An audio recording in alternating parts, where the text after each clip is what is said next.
Legal support Bangladesh channel পক্ষ থেকে সবাইকে স্বাগতম। আমি আছি আপনাদের পাশে অ্যাডভোকেট মোহাম্মদ জাকির হোসাইন। আমরা প্রায় সময় কিন্তু যখন মামলা করতে যাই বা আমাদের যারা ক্লায়েন্ট আছে বা অডিয়েন্স আছে তারা প্রায় সময় কিন্তু আমাদেরকে জিজ্ঞাসা করেন যে ভাই আমার নামে একটা মামলা হতে পারে, আমি কিভাবে জানবো যে আমার নামে মামলা হয়েছে কি হয়নি। যখন আপনি এই প্রশ্ন করেন তখন উত্তরটা ঠিক এমন হওয়া উচিত ছিল যে মামলা কোথায় হবে সেটা আগে জানতে হবে এবং মামলা কোন ব্যক্তি করতে পারে সেটা আপনাকে জানতে হবে। ধরে নিলেন আপনার একজন শত্রু আছে, সে আপনার বিরুদ্ধে মামলা করতে পারে, তাহলে প্রথমত আপনাকে আইডেন্টিফাই করতে হবে যে শত্রু যে আছে সে কোথায় থাকে এবং শত্রু যে আছে সে কি ধরনের মামলা করতে পারে। মামলা দুই ধরনের আছে, একটা হলো যে সিআর কেস, একটা হলো জিআর কেস। সিআর কেসগুলো কোর্টে করা হয় আর জিআর কেসগুলো থানায় করা হয়। এখন যদি মনে হয় যে আপনি এমন অপরাধ করেছেন বা এমন কোনো অপরাধও করেননি কিন্তু মিথ্যে ভাবে আপনার বিরুদ্ধে একটা মামলা হতে পারে, সেক্ষেত্রে যদি মনে হয় জিআর কেস অর্থাৎ থানায় মামলা করতে পারে, সেক্ষেত্রে আপনার যে শত্রু আছে সে যেখানে বসবাস করছে সেই থানায় কিন্তু আপনি খবর নিতে পারেন আপনার বিরুদ্ধে কোনো মামলা হয়েছে কিনা। অথবা আপনি যেখানে বসবাস করছেন সেই বসবাসের যে থানা আছে সেখানে আপনি খবর নিতে পারেন, সেই থানায় খবর নিতে পারেন আপনার বিরুদ্ধে কোনো মামলা হয়েছে কিনা।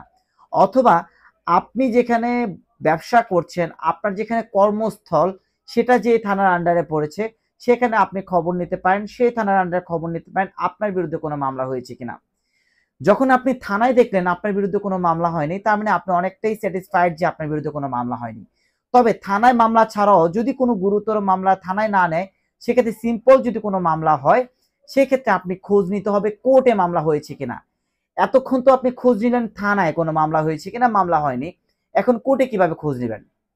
কোর্টে খোঁজ নেবেন আপনার যে শত্রু, সেই শত্রু যেখানে থাকে, যে ডিস্ট্রিক্টে থাকে, যে ডিস্ট্রিক্টের যে থানায় থাকে ওই ডিস্ট্রিক্টের কোর্টের ওই থানায় ওই কোর্টে গিয়ে আপনাকে খোঁজ নিতে হবে যে বেসিক্যালি সে কোনো মামলা করেছে কিনা। সেখানে মামলার অনেকগুলো ফাইলিং রেজিস্টার থাকে, সেই ফাইলিং রেজিস্টার খুঁজলে কিন্তু আপনি পেয়ে যাবেন যে মূলত আপনার বিরুদ্ধে মামলা হয়েছে কিনা। সেখানে দেখতে পারেন যে আপনি প্রথমত ক্রিমিনাল কেস দেখবেন, পরবর্তীতে সিভিল কেস দেখবেন। দুইটা দুই কোর্টও হতে পারে। ক্রিমিনাল মামলা হওয়ার সম্ভাবনা থাকলে ক্রিমিনাল কোর্টে আপনি খোঁজ নেবেন, আর সিভিল কোর্টে মামলা হওয়ার সম্ভাবনা থাকলে সিভিল কোর্টে খোঁজ নেবেন। সেকেন্ডলি, আপনি যেখানে বসবাস করছেন অথবা আপনার স্থায়ী বসবাস যেখানে স্থান আছে সেইখানে সেই ডিস্ট্রিক্টের সেই থানায় সেই কোর্টে গিয়ে আপনি খোঁজ নেবেন ফাইলিং রেজিস্টার থেকে যে আপনার বিরুদ্ধে বেসিক্যালি কোনো মামলা হয়েছে কিনা। অথবা আপনি যেখানে বসবাস করছেন অথবা আপনার কর্মস্থল যেখানে আপনি যেখানে কর্ম করছেন বা যেখানে বসবাস করছেন সেটা যে ডিস্ট্রিক্টের যে থানার আন্ডারে পড়েছে সেই ডিস্ট্রিক্টের সেই কোর্টে গিয়ে ওই থানার আন্ডারে ফাইলিং রেজিস্টার থেকে কিন্তু আপনি খুব ইজিলি দেখতে পারেন আপনার বিরুদ্ধে মামলা হয়েছে কি হয়নি। এই জিনিসগুলো যদি ফলো করেন তাহলে কিন্তু আপনি অবশ্যই বিপজ্জনক অবস্থায় থাকবেন না।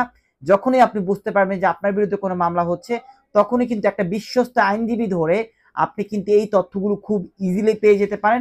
এবং কি ভবিষ্যতে যদি আপনার মনে হয় যে এই মামলার এগেইনস্টে আপনি রেমেডি চান, জামিন চান, সেই ক্ষেত্রে কিন্তু খুব দ্রুতই আপনি অ্যারেস্ট হওয়া ছাড়াই কিন্তু জামিন নিতে পারেন। সো যারা ভাবছেন যে আপনার বিরুদ্ধে কোনো মামলা হয়েছে কিনা জানবেন কিভাবে, ঠিক আমি যে প্রসিডিউরগুলো বলে দিয়েছি এই প্রসিডিউরের মাধ্যমে কিন্তু আপনারা জানতে পারেন বেসিক্যালি আপনাদের বিরুদ্ধে কোনো ক্রিমিনাল কেস অথবা সিভিল কেস হয়েছে কিনা।